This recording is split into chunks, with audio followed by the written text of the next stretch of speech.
Master Jet, meron pa po ba ngayon na 10 years withdrawal sa pag-ibig? Okay, ang 10-year na withdrawal ng contribution sa pag-ibig, meron yan before, no? Before. Pero nung lumabas na itong bagong batas related dito sa pag-ibig, I guess mga 2019, no? Until that time lamang yung withdrawal on your 10th year. Optional withdrawal after 10 years of contribution. Ganoon po. After ng period na yon by 2020 ay hindi na available ang optional withdrawal kung 10 years pa lamang yung contribution mo. Ang optional withdrawal sa ngayon ay 15 years na. 180 months of contribution provided na walang gap doon sa contribution mo. Ibig sabihin, nung nagsimula ka na mag-contribute sa pag-ibig fund, tuloy-tuloy yan in the first 15 years, walang gap, every month may remittance, may contribution. Pag nangyari yon, you are eligible para po sa optional withdrawal after 15 years, no, starting 2020.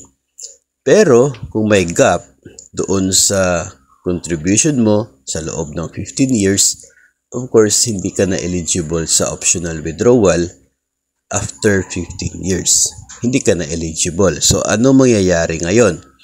Ano mangyayari sa contribution mo? Nandoon pa rin sa account mo. Hindi yun mawawala. Madadagdagan lang.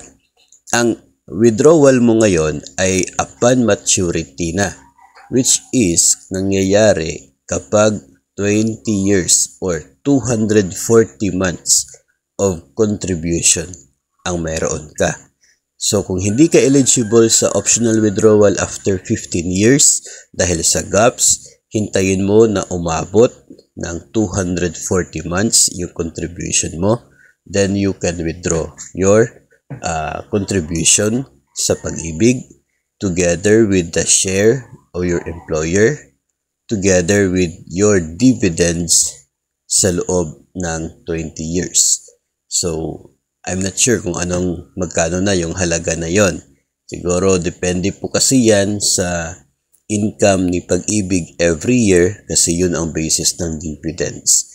So, hindi po yan magkakapareho sa bawat isa, maliban na lang siguro kung sabay kayo, no, na nakapasok at sabay kayo nagsimula ng contributions ninyo at sabay lahat ng mga contributions ninyo.